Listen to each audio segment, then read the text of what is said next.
Most of us interact with traffic lights every day. In American car centric cities, they're just unavoidable. Kids are often taught how they work before they even go to school. Red means stop, and green means go. And while we tend to associate traffic lights with cars, it might surprise you to find out that the first traffic lights predated the first cars by many decades, and that the colors that we take for granted are pretty much the same almost the whole world round. How we came to the conventions for the traffic lights we use today, the colors that we use, where they're located, how they're timed, is a matter of modernization and regulation, and history that deserves to be remembered. Traffic is not entirely a modern problem. Long before there were cars, there were streets crowded with pedestrians, carts, and wagons. Traffic control was largely unnecessary, and traffic generally figured itself out, although some systems, like which side of the road people use, seem to have developed earlier than that.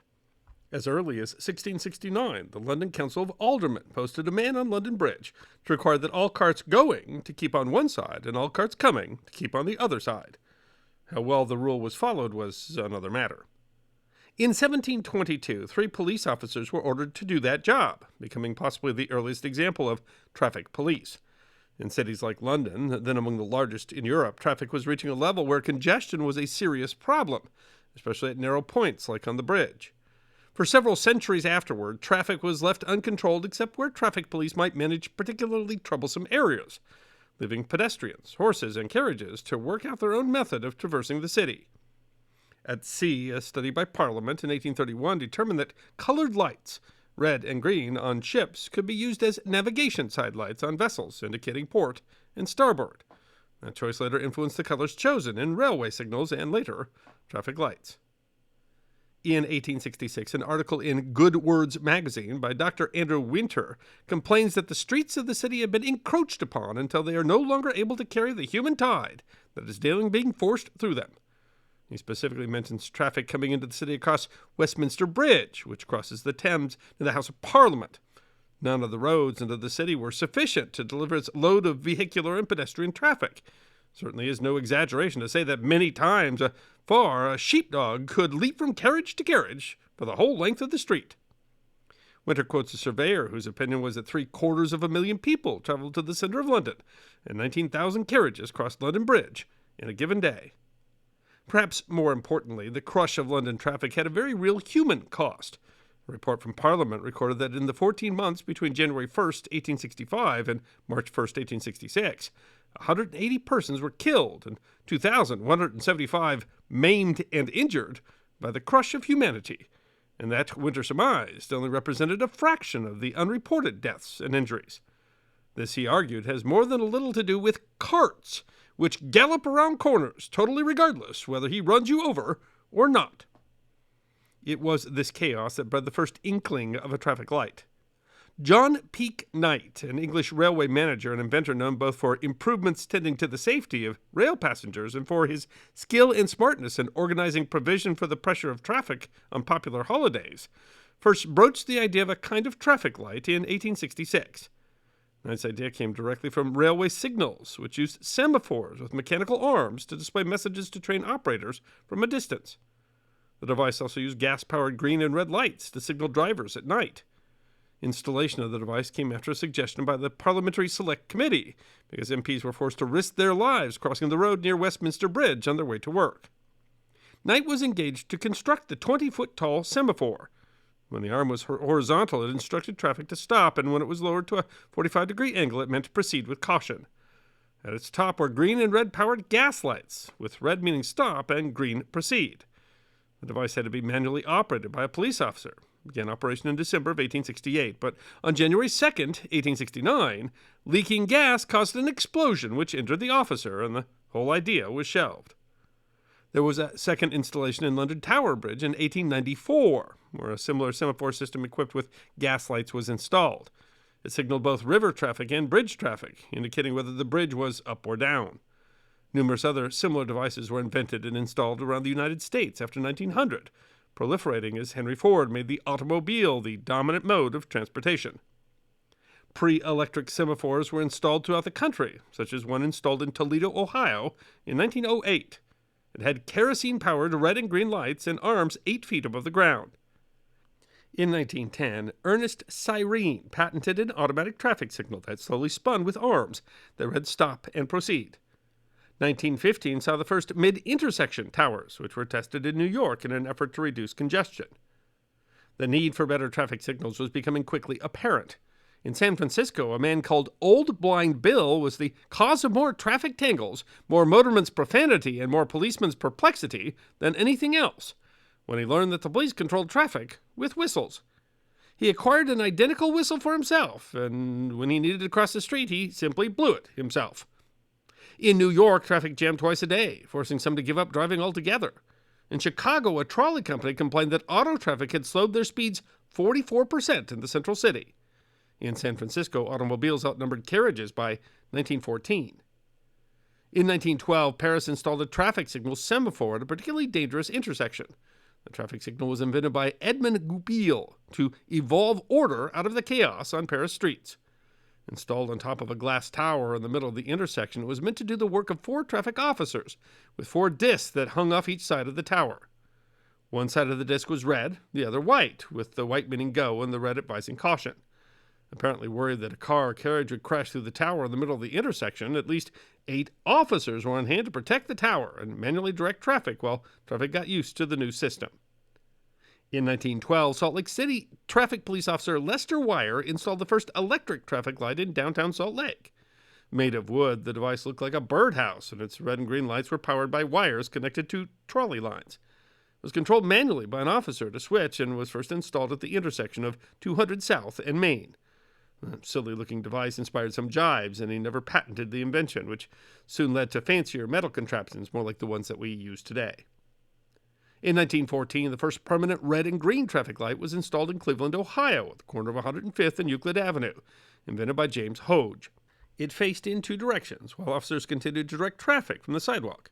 The public is pleased with its operation, as it makes for greater safety and speeds up traffic, the Cleveland Public Safety Director wrote.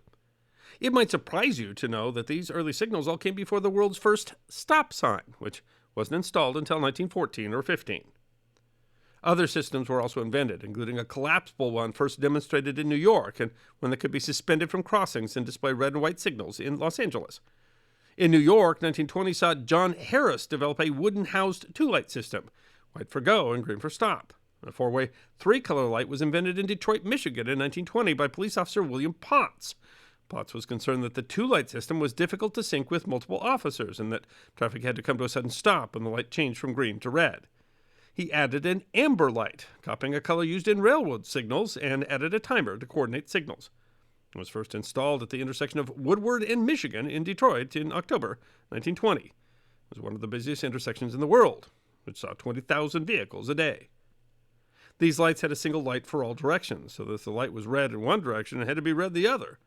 Garrett Morgan, a Cleveland inventor who had become successful in business, witnessed a crash between an automobile and a carriage in 1922, which inspired him to create and patent a folding traffic signal system with arms that said stop and go, but also had a third caution signal like Potts' yellow light. His T-pole system had an attendant, and he received a patent for it in 1923. General Electric purchased the patent when it began manufacturing stoplights. Los Angeles installed 31 Acme Traffic Signal Company signals by 1923, the typical kind with red and green lights and movable arms. A bell rang for 5 seconds before the light changed. Traffic lights passed to Europe in the 20s, with Paris getting its first lights in 1922, Berlin in 1924, and London late to the party in 1931. 12-bulb systems, which could display all light colors in all directions, appeared by 1928, and soon came hoods over the lamps and sandblasted lenses to make the lights more visible in daylight. Throughout the country, many of the first systems were installed using money supplied by trolley and cab companies, which saw huge advantages in better traffic. Also in 1928, Charles Adler Jr., an inventor from Baltimore, installed the first actuated traffic signal, one that could be made to change based on the action of a driver. His was sonically actuated, which meant that the lights could be changed by a stopped car simply honking. "I was tired of being stopped by time signals for no reason at all," Adler explained. "I thought it was outrageous that a human being should be subject to a clock." The lights were meant to be used at low-traffic intersections, and the first was installed in Baltimore on February 22, 1928. GE produced a number of lights with the same design, but ultimately the idea of a sonically actuated light fell by the wayside. The invention, however, is important because it began the concept of actuated lights in general, and most traffic lights today are actuated, with sensors that detect cars and react to the traffic. In 1929, Adler installed the first pedestrian push button in Baltimore, another kind of actuated signal. Advancing technology next aimed to take the manually controlled traffic lights and make them automatic, thus largely removing the need for traffic police altogether. Automatic timers were invented for military applications during World War I, but were slow to be used in traffic light systems. Adoption of automatic lights was slow in part because administrators thought drivers wouldn't obey lights if there wasn't an officer present. In 1922, the Krauss-Heinz Company, which made lights for railroads, installed automatic timers in traffic lights for the first time in Houston. New York and LA adopted them by 1924, and they were in use all over the country. Adopting automatic lights came down to cost because it replaced entire traffic officer departments. The New York Police Department reassigned all but 500 of its 6,000 traffic officers, which saved $12.5 million a year. By 1930, the semaphores and towers were gone, replaced by the three-light system we know today. They seem to have played a part in safety as well, as motor vehicle fatalities decreased by 50% from 1914 to 1930. Streets in the United States are crowded with fast-moving automobiles, and in practically every city and town today, the motorist finds traffic lights to aid him on his way. Traffic lights also incurred new costs, including electrical engineers and traffic surveys to set timers efficiently. At first, cities used platoon systems, where all the lights changed at once, but that system caused problems because drivers would race to make as many lights as possible. By the mid-1920s, automation systems allowed control over turns at three-way intersections, reversal of lanes at rush hour, and traffic activation. Research on how to use these staggered lights to best relieve congestion at peak times, like commuters and rush hour, began to form in this period. GE installed the first staggered system on 16th Street in Washington, D.C., which eventually doubled commuting speed. Within 2 years, the system was appearing all over the country, and Tokyo installed the first system outside of the U.S. Engineers organized in various professional groups, helping to spread the system around the world, and while individual countries do things a little differently, the basic three-color system is largely universal. One exception is that Japan calls their Go light blue instead of green, thanks to a quirk of Japanese language history. It took a long time for the Japanese to start using a word for green. Before that, green things were generally described as blue, and even after a word for green developed, it was usually still considered a shade of blue. In the modern age, Japanese bureaucracy called the light blue, and when some protested, the government mandated through a cabinet order that traffic lights use the bluest shade of green possible. In 1935, the Federal Highway Administration created the Manual for Uniform Traffic Control Devices, mandating the use of red, yellow, and green for traffic lights in the United States. Syracuse, New York was the first city to make all of the lights in the downtown sector automatic. Automation continued to improve, and in the 1950s, the advent of computers led to systems that could react to traffic, and sensors were placed at intersections so commuters could change lights when necessary. Denver, Colorado put 120 lights with sensors measuring traffic under computer control in 1952. And it wasn't until the 90s that designers introduced traffic timers, which count down the time until the light changes. International conventions have sought to keep traffic rules and signals substantially the same across borders, starting with the 1931 Geneva Convention concerning the unification of road signals, which was then modified with the 1949 Geneva Protocol on road signs and signals, and finally the 1968 Vienna Convention on road signs and signals. Modern traffic control systems have continued to become more extensive and sophisticated, trying to deal with things like more cars on the road and greater congestion. And modern cities are turning to advanced technologies like artificial intelligence to help make the system more efficient. But while cars have changed a lot since electric traffic lights were added at the beginning of the last century, the lights themselves, at least since we added the yellow light, look pretty much the same that they did 100 years ago. Although on some of them we've added a few things like those red and green dedicated turn arrows. Heck, traffic lights are such a part of culture that metaphors for traffic lights abound. The whole red light, green light thing is used from everything from children's games to corporate project statuses. So while traffic might continue to evolve, I think it's safe to say that the traffic light will be with us for a long time to come. I hope you enjoyed watching this episode of The History Guy, and if you did, please feel free to like and subscribe and share The History Guy with your friends. And if you also believe that history deserves to be remembered, then you can support The History Guy as a member on YouTube, a supporter on our community at Locals, or as a patron on Patreon. You can also check out our great merchandise shop or book a special message from The History Guy on Cameo.